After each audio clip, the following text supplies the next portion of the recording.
The station Orville hung in the dead space between three-star systems like a jewel no one could agree belonged to. It was neutral ground by ancient treaty, maintained by the Council's collective funding, and visited only when the most powerful civilizations in the known galaxy needed to pretend they could stand each other's company. The 400th Interspecies Peace Summit had been announced 18 months in advance. Every species with a seat on the Galactic Council had sent delegations numbering in the dozens, advisors, translators, cultural liaisons, security details that bristled with quiet menace. The Velkari alone had sent 62 representatives, their cobalt-scaled bodies draped in ceremonial fiber that shifted color with their mood. Today, those fibers were gold, confident, dominant, certain of outcome. Humanity sent 3 people. Ambassador Yara Osai walked into the grand chamber of Orville with the kind of stillness that made other species uncomfortable. She was tall, unhurried, and dressed in a dark charcoal suit that bore no medals, no insignia, no ceremonial markings of any kind. Behind her walked Deputy Ambassador Ren Calloway, a lean man with a quiet face and eyes that missed nothing, and Dr. Sable Mwangi, humanity's chief treaty analyst, who carried a single data tablet and nothing else. 3 humans, for the summit that would decide the next century of galactic politics. The chamber was extraordinary, a vast circular hall carved from the station's original asteroid body, its ceiling open to a transparent steel dome that framed the stars above like a painting. 17 species sat at 17 curved tiers arranged in a great arc. Each tier was elevated slightly above the one below, a subtle architectural reminder of who had been in space the longest. Humanity's tier was at the bottom. They had been told this was alphabetical. It was not. Osai sat down, folded her hands on the table, and looked up at the arc of alien faces above her. She did not look small. She looked like someone who had arrived exactly where she intended to be. The Council's presiding voice, an ancient Drenni named Chorus of 17, opened the summit with a 4-hour recitation of galactic history. It was customary. It was also, every species understood, a way of reminding the younger races how long everyone else had been doing this. The Velkari's fibers shimmered with quiet satisfaction throughout. Humanity listened. When the formal presentations began, the Velkari Dominion went first, as they always did. Their lead ambassador, a creature named Sarathvel, unspooled a proposed treaty framework that was dressed in the language of cooperation and mutual security, but was, at its architecture, something else entirely. New shipping lane designations, revised patrol boundaries, a tiered system of developmental oversight for species under 3 centuries old in space. Humanity had been spacefaring for 211 years. Osai made notes. Calloway watched the room.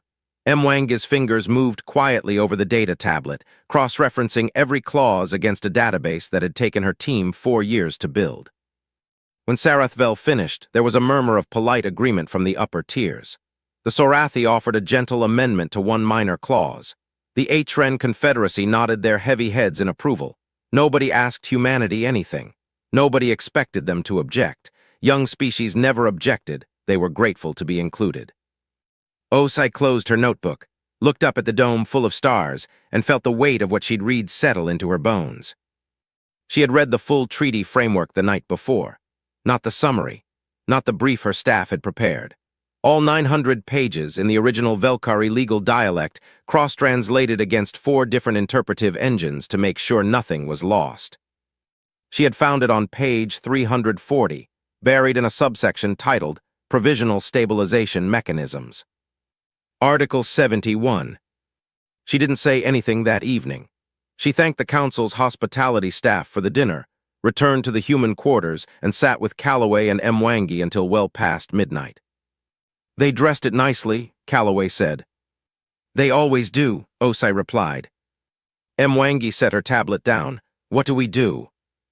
Osai was quiet for a long time. Outside the porthole, stars drifted past in slow silence, stars that humans had been reaching for since before they had words for the wanting. We do what we came here to do, she said. We find out if this is a negotiation or a performance. The next morning, they went back to the table. The second session began with the kind of procedural brightness that characterized council summits, careful language, diplomatic smiles, the elaborate theater of species who had been performing cooperation for centuries. The chamber hummed with translated murmurs as delegates conferred with their staff. Refreshments specific to each species' biology had been arranged with meticulous care. Everything was designed to feel like progress. Ambassador Ose waited until the room had settled. Then she placed a single printed page on the table in front of her. One page, face up, with a section of text circled in red ink, actual red ink, from an actual pen, which in an age of digital annotation was so unusual that the delegates nearest to her tier actually leaned forward to look. She pressed a button on her console, and the page was projected onto the chamber's central display for all 17 species to see. Article 71, in plain galactic common, 3 paragraphs long. "I'd like to discuss this," she said. Her voice was conversational, unhurried, like someone bringing up a topic at a dinner table. Article 71, the Provisional Species Clause, stated, in language carefully softened by legal artistry, that any spacefaring civilization under 3 centuries old and operating within Council-adjacent space would be required to place their autonomous defense systems under joint Council oversight for a period of no less than 150 years. The stated reason was stability. The stated benefit was protection. What it meant, stripped of its diplomatic clothing, was this: Earth's defense grid, every orbital station, every patrol vessel, every weapons system humanity had built, would be handed to a committee of species who had just spent 4 hours yesterday reminding the galaxy how much older and wiser they were. Osai let the room read it. Then she asked, clearly and without aggression, "Does this clause apply to any other species currently seated at this table?" Silence. Not the thoughtful silence of people considering an answer. The tight, airless silence of people who had not expected the question. Sarathvel's fibers shifted, a flicker of amber, which in Velkari biology indicated surprise rapidly being managed. "The clause applies to civilizations at a certain developmental stage," he said carefully. "It is not species-specific." "But no other species at this table is at that stage," Osai said. "So in practice, it applies to one species, us. It is a framework for future members as well." "Is there a sunset provision?" Mwangi asked from her seat, not looking up from her tablet. "A review mechanism, a process by which humanity could petition to exit the oversight arrangement before 150 years. Another silence. "There was not." Calloway leaned forward slightly. "Who on the oversight committee would have veto power over Earth's defense decisions?" Sarathvel began a careful answer involving rotating chairmanships and consensus mechanisms. Osai listened to all of it. She waited until he had finished. She waited a moment more after that. Then she looked around the room, at the Sorathi, who were watching her with their 6 pale eyes, at the Atren, who had gone very still at Chorus of 17, whose Drenny harmonics had dropped to an almost inaudible register. "I want to be fair to this room," she said. "So I want to ask one more time, plainly, is there any representative here who believes this clause, as written, is equitable?" Nobody spoke. It was not that they disagreed. Several of them, Osai suspected, privately found the clause distasteful. But the Velkari were powerful, and the treaty had momentum, and the summit had a schedule, and young species were expected to absorb small injustices gracefully and be thankful for the table. Osai nodded slowly.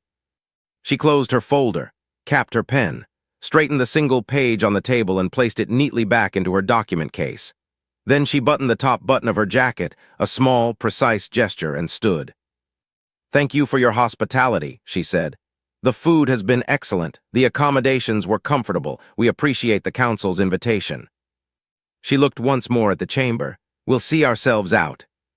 She turned and walked toward the exit. Calloway and Mwangi were already standing. They fell into step behind her without a word, without a backward glance, without a single dramatic pause at the door. The chamber door closed behind them with a sound like a quiet exhale. For 3 full seconds, nobody in the room moved. Then everyone moved at once.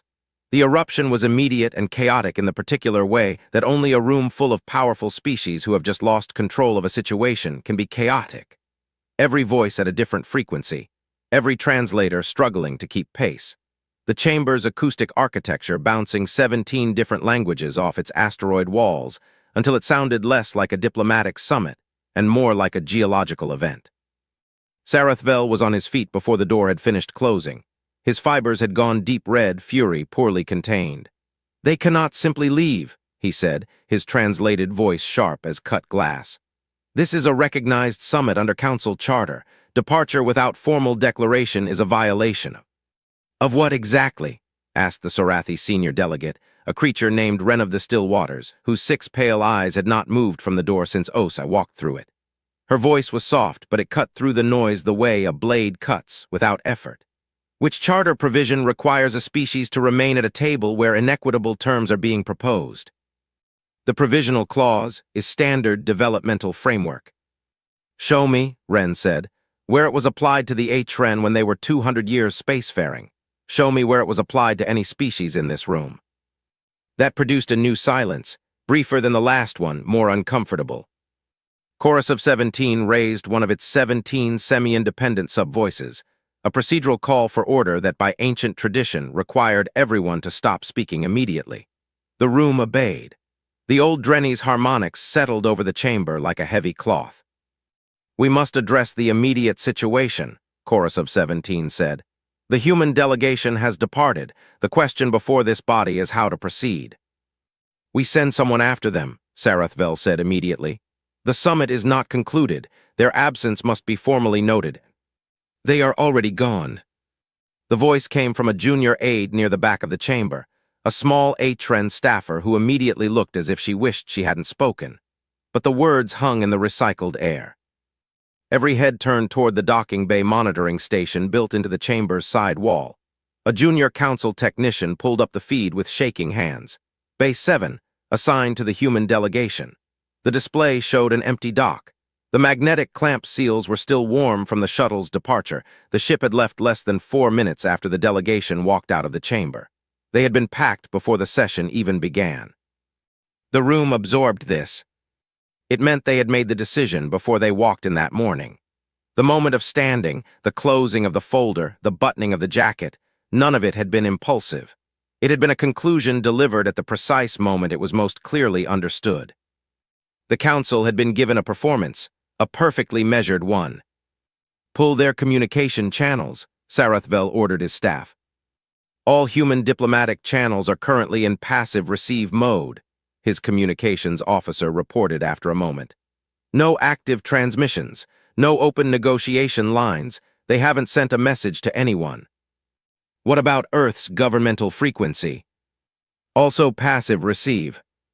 Another aide, this one from the Drenny administrative staff, spoke up carefully. "Presiding voice, I've checked our records.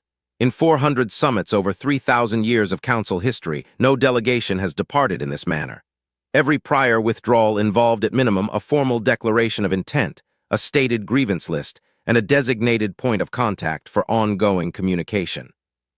"The humans left none of those things?" Chorus asked. "They left a politely worded thank you and a parking authorization for the shuttle dock that they apparently pre-cleared before the session began this morning." The chamber was very quiet. Sarathvel's fibers cycled through 3 colors in rapid succession before settling on the flat gray of someone working very hard to appear calm. "They planned this," he said. It was not a question. "Of course they planned it," Wren of the Still Waters said. She was still looking at the door. "The question you should be asking, Ambassador, is not how to retrieve them. The question is what they know that made them confident enough to walk away from this table without a single safeguard in place." She finally turned her 6 pale eyes away from the door and looked at Sarathvel with an expression that translated poorly across species, but was universally readable as concern. "Because they didn't look afraid," she said, "not even slightly." Part 4, What Intelligence Reports Back. The Council's Joint Intelligence Division was not supposed to conduct active analysis on member species without formal authorization from the full chamber. There was a protocol. There was always a protocol. Sarathvel submitted the authorization request at midnight and had it approved by dawn, which given the Council's usual administrative pace was essentially instantaneous, a sign of how badly the walkout had rattled the senior members. By the following morning, 7 intelligence teams from 4 species were pulling everything available on humanity. What they found took 3 days to compile. What it meant took considerably longer to accept. The lead analyst on the Velkari team was a creature named Das, who had spent 40 years studying emerging civilizations and had never once been surprised by one. Das was surprised now. He delivered his report to Sarathvel in person rather than transmitting it, which was itself unusual enough that Sarathvel's aide cleared the room before Das began speaking. Humanity, Das explained, had spent their 211 years in space doing something that no species on record had done at their developmental stage. They hadn't expanded aggressively. They hadn't formed alliances or sought patronage from older civilizations. They hadn't rushed to plant flags on every habitable rock within reach. What they had done, quietly, systematically, without announcing it, was build. Not weapons, infrastructure. Their supply chain network was redundant to a degree that Velkari analysts initially mistook for inefficiency.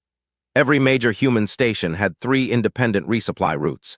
Every colony had food production capacity for 5 years without external input. Their communication network used 17 different transmission protocols layered over each other so that disrupting any single system affected nothing. Their energy grid was distributed across so many nodes that taking out a third of them would slow things down but collapse nothing. They built everything, Das said, his fibers cycling through the pale blue of professional unease, as if they expected to be alone. Sarathvel stared at the report. They were preparing for conflict. No, Das said. That's what I initially assumed, but the military analysis says otherwise. Their defense posture is strong but not aggressive. It's designed to make invasion prohibitively expensive, not to project power outward. This infrastructure isn't war preparation. He paused. It's independence preparation. The trade analysis was worse. Human shipping lanes, it turned out, did not follow Council-recognized corridors. They had built their own, threading through uninhabited systems and asteroid belts that Council cartography had written off as navigational nuisances. Those routes were longer in some cases, but they touched nothing that required Council authorization to use. Human commercial law didn't reference Council trade agreements. It referenced a separate body of bilateral contracts, most of them signed with smaller species who weren't Council members, or with Council members' private commercial interests operating outside official channels. The Sorathi medical mineral situation that would surface weeks later was in the report already, not as a threat, not as leverage, but as a data point. Human refinery output for 17 critical minerals exceeded Council-adjacent supply by a margin that several species had quietly come to rely on without ever formally acknowledging it. Das set the last page down.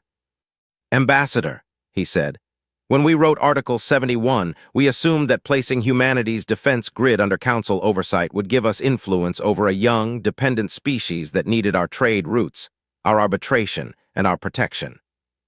He looked at Sarathvel directly. "They don't use our trade routes. They have their own arbitration system, and it's more efficient than ours, and they are not the ones who needed protection in this arrangement." Sarathvel was quiet for a very long time. "How long have they known about Article 71? He finally asked. Das checked his notes. "Our best estimate based on their preparation timeline is that they identified it approximately 8 months before the summit." "They said nothing." "They came to the table," Das said simply. "They waited to see if it would be removed before presentation. It wasn't, so they showed the room what it was and they left." He gathered his report carefully. "Ambassador, in 40 years of studying developing civilizations, I have never seen one that understood its own position this clearly at this stage." He paused at the door. "We made a mistake, not a strategic one, a fundamental one. We assumed that because they were young, they were unaware." He left. Sarathvel sat alone with the report for a long time, his fibers cycling slowly through the gray of someone, recalculating every assumption they had built a policy on. The Council sent its first envoy 11 days after the walkout. It was a Sorathi vessel. The Sorathi were considered the least politically charged option, their reputation for genuine neutrality being one of the few things in galactic politics that most species actually believed. The envoy carried a formal message from Chorus of 17, requesting that Ambassador Osai designate a time and channel for preliminary dialogue. They were stopped at the edge of human-monitored space by a patrol beacon, not a warship, not a weapons lock, just a calm automated voice in perfect galactic common that informed them that Ambassador Osai was unavailable for scheduling at this time. When the envoy's captain asked when she might be available, the beacon informed them that her schedule was not public information and offered directions back to neutral space. The captain asked if he could at least leave a message. "Passive receive mode is active," the beacon said pleasantly. "Your message has been logged." The Sorathi vessel returned to Oroville. The second envoy was a full diplomatic mission, this time from the Council collectively. A larger vessel, a senior delegate, and a carefully worded new proposal that had been drafted in emergency session and had notably, significantly softened the language around developmental oversight. They were received at a human border station with the kind of hospitality that immediately made the delegation nervous. Excellent food, comfortable quarters, a lounge with a genuinely impressive view of a nearby nebula, and staff who were unfailingly polite and entirely uncommunicative about anything of substance. They waited, days passed. On the fourth day they asked about scheduling. They were told that the ambassador was engaged with other matters but that their comfort was a priority. On the seventh day they asked again. They were told the same thing. On the 11th day, a pleasant human liaison named Chen appeared, thanked them sincerely for their patience, and informed them that Earth's government had reviewed the Council's revised proposal and found that it did not currently address any active agenda items on their diplomatic calendar, but that the proposal had been noted and appreciated. "When will it address active agenda items?" the senior council delegate asked. Chen smiled with perfect professional warmth. "We'll be in touch." They were escorted to their ship with the same impeccable courtesy with which they'd arrived. The third envoy was Velkari, sent privately without council authorization. Sarathvel had made the decision alone, convinced that a direct approach, species to species, power to power, would cut through what he privately characterized as humanity's deliberate obstruction. He sent a senior Velkari diplomat in a fast ship, with instructions to make contact at any level of human government they could reach, even informally. The ship crossed into human space without incident. It was immediately met by a human patrol vessel. Not a military vessel, technically, the human registry listed it as a border coordination craft that matched their speed exactly and held formation off their port side. No weapons charged, no demands made. The patrol craft simply flew alongside them, maintaining perfect distance, its running lights calm and steady. When the Velkari ship attempted to accelerate, the patrol craft accelerated. When it slowed, the patrol craft slowed. When it attempted to change heading toward the nearest human station, the patrol craft moved, still without any aggressive action, still with no weapons engaged, to a position that would have required physically passing through it to continue. They turned around. The patrol craft accompanied them back to the border in perfect silence, then peeled off and returned to its patrol route as if nothing had happened. Back on Oroville, the Council received these reports in a meeting that went 4 hours over its scheduled time. The frustration in the room was palpable, but underneath the frustration was something else, something that Wren of the Still Waters noticed and filed away carefully. None of the human responses had been hostile, not one. There had been no threatening transmissions, no military buildups detected along human borders, no propaganda, no public statements of grievance. Humanity had not complained to anyone, had not sought allies, had not raised its voice. They were simply unavailable. And somehow that was more unnerving than any ultimatum could have been. The disruptions began quietly, the way most important things begin, not as emergencies, but as inconveniences that gradually revealed themselves to be structural problems. The first report came from the Atren Confederacy's Logistics Division. A regular cargo run through the Tesavar corridor was taking 11 days longer than scheduled. The Tesavar corridor ran adjacent to human-monitored space, and the private shipping company that operated it, a small outfit that nobody at the council level had ever paid attention to, had apparently been using informal docking agreements with human stations for resupply and maintenance. Those agreements, it seemed, were in passive review pending diplomatic developments. The Atren filed a complaint with their shipping company. The shipping company filed a request with the Human Commercial Liaison Office. The Human Commercial Liaison Office sent a polite acknowledgement and noted that all external agreements were currently under standard review. Estimated timeline unavailable.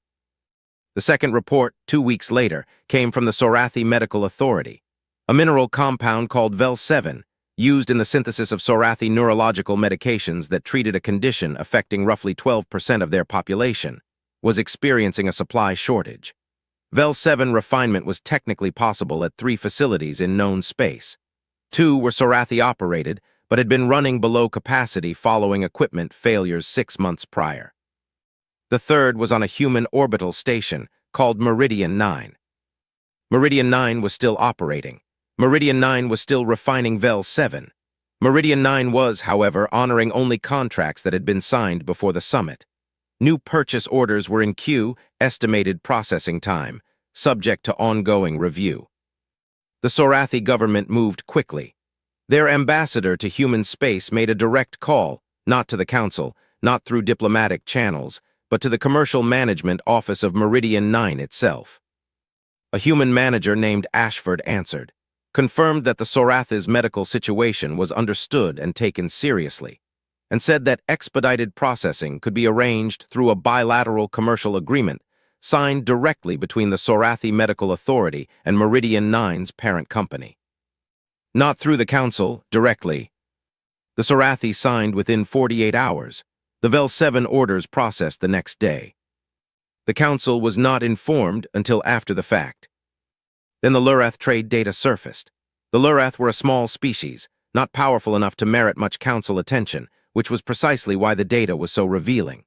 For 11 years, the Lurath had been quietly trading raw biological materials, nothing regulated, nothing strategic, through human commercial brokers who had apparently been operating a perfectly functional and surprisingly sophisticated trade network that touched dozens of minor species entirely outside council oversight.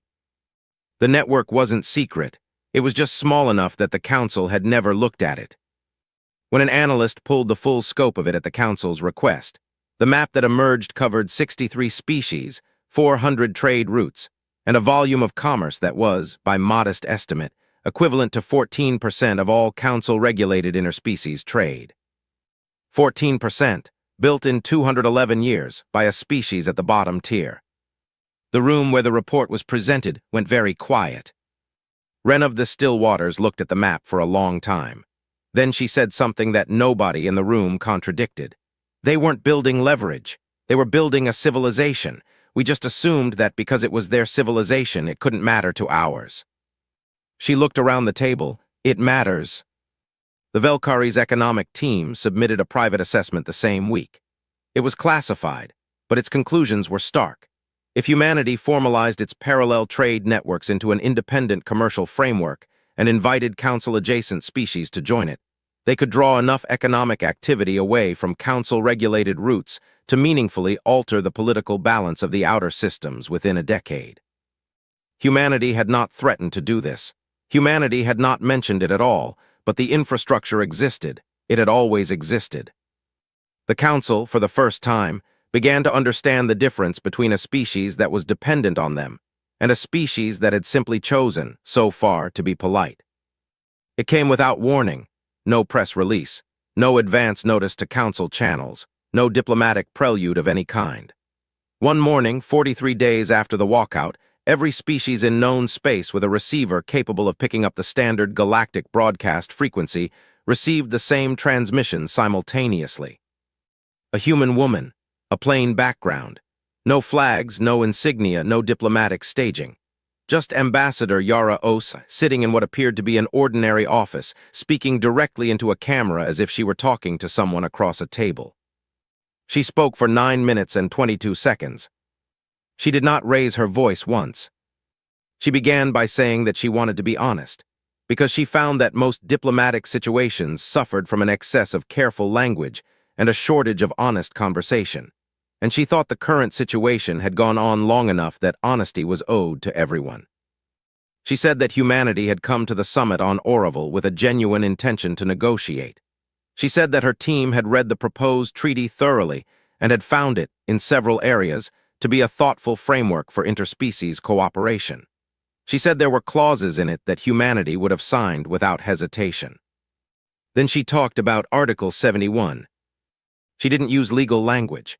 She described it the way she would describe it to someone who had never heard of the Council, never attended a summit, never navigated the dense thicket of interstellar diplomatic protocol. A clause, she said, that would have placed Earth's ability to defend itself under the authority of a committee that humanity had no meaningful power within, for 150 years, for the stated reason that humanity was too young to be trusted with its own security. She paused there. She said she wanted to be precise about something. She was not angry. Anger, she said, was a response to surprise, and nothing about Article 71 had surprised her. What she felt was something simpler and more durable than anger: clarity. She said humanity had spent 2 centuries in space learning one lesson above all others, and that lesson was that no civilization could outsource its own dignity. Not to a stronger neighbor, not to a governing body, not to a committee with a rotating chairmanship, and a consensus mechanism designed to produce outcomes favorable to whoever had the most votes. She said humanity wished peace with every species in known space. She meant it, she said, not as a diplomatic formula but as an actual, considered position. Peace was better, trade was better, cooperation was better. Humanity was not leaving the galaxy. Humanity was not building walls. Humanity was simply not going to sign a document that treated them as a problem to be managed rather than a people to be respected.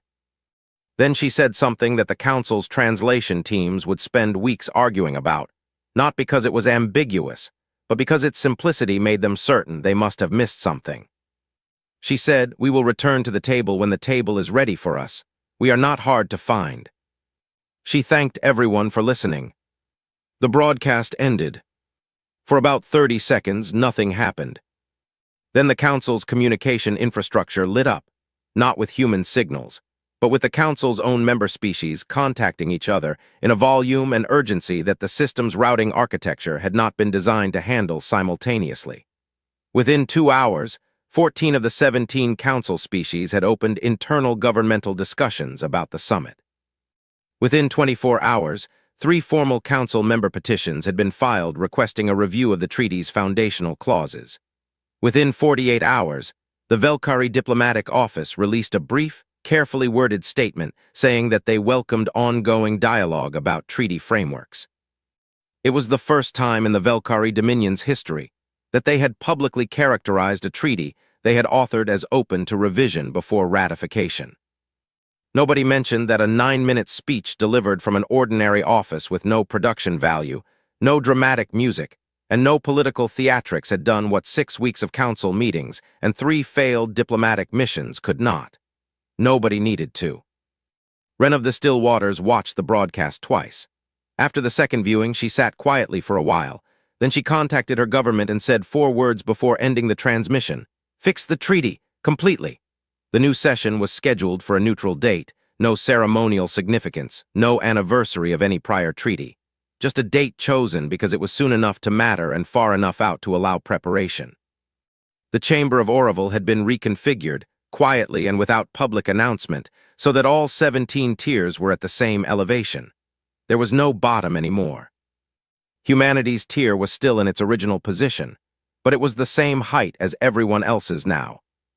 3 months had passed since the walkout. In that time, the Velkari's lead ambassador to the summit had been replaced. Sarathvel had retired from active diplomatic service, officially for health reasons. The new draft treaty was shorter than the original by 400 pages. It had no provisional clauses. It had no developmental oversight mechanisms. It had a clear mutual defense framework, equitable trade lane designations, and a dispute resolution process that gave every signatory equal standing regardless of how long they'd been spacefaring. Article 71 did not exist in any form. The legal team that had originally drafted it had been quietly reassigned. The chamber was full when the session opened. Every delegation had arrived early. Nobody wanted to be seen arriving after the humans, for reasons that nobody stated openly, but everyone understood. Chorus of 17 opened the session with a significantly abbreviated procedural statement, 12 minutes instead of 4 hours. The chamber's acoustic system seemed somehow better calibrated than it had been before, the translations cleaner, the background noise reduced. Small details. The kind of care that went into a room where people wanted things to go well. Then the door opened. Yara Osa walked in at the exact scheduled time, not early, not late, exactly on time, with Calloway on her left and Mwangi on her right. She was wearing the same dark charcoal suit. Her hands were empty. She carried no folder this time, no document case, no data tablet. She walked to Humanity's tier and sat down. She looked at the chamber. Not with triumph, there was nothing triumphant in her expression, and every species in the room who studied her was looking for it. What was there was something harder to name. Recognition, perhaps. The particular quality of attention that a person gives a situation they have thought about carefully and are now seeing clearly. She looked at the treaty displayed on her console, the new version, the short version, the one without the cage built into it. She read it at the same pace she read everything, which was to say completely. No one rushed her. No one spoke. The chamber held its silence the way it held its recycled air without effort, because that was simply what the space required right now. After a while, she looked up. "I have some questions about Section 9, she said. "The patrol boundary language could be more specific." Wren of the Still Waters leaned forward. "We thought so too. We left it deliberately open for discussion." "Good," Osai said. And they began. What followed was 4 days of work, actual work, the detailed grinding negotiation of exact language and specific provisions and technical clauses that nobody outside a treaty chamber ever heard about, but that determined how things actually functioned for the next 100 years. It was not dramatic. It was not televised. It was not, most of the time, particularly exciting. But it was honest, and that made it faster than anyone expected. On the morning of the 4th day, the final text was ready. One by one, the delegations reviewed it and indicated approval. When it was humanity's turn, Mwangi projected it on her tablet, and she and Calloway read it one final time while Osai sat quietly. Then Osai signed it. She signed it last, not as a symbolic statement, but because she'd asked for that position at the start and nobody had objected. Signing last meant reading everything that came before. Signing last meant you saw the whole document before you committed to it. When it was done, Chorus of 17 announced the treaty concluded and offered the traditional closing statement. The chamber applauded in whatever physical manner each species used to indicate approval. Osa gathered nothing because she had brought nothing. She stood, exchanged quiet words with Wren of the Still Waters, nodded to Chorus of 17, and walked toward the door. Calloway fell into step beside her. "Was it what you hoped for?" he asked quietly. She thought about it honestly, the way she thought about everything. "It was what it should have been the first time," she said. They walked out of the chamber and into the corridor of Oroville, where the stars outside the porthole windows were the same stars they had always been, indifferent, ancient, burning with the same patient fire that had been burning since long before any species in that chamber had learned to look up and wonder. They had not won by fighting. They had not won by threatening. They had won by knowing exactly who they were, and refusing, quietly and completely, to be anything less. The ship home was booked for that evening. Osai had already asked the crew to leave on time. She had worked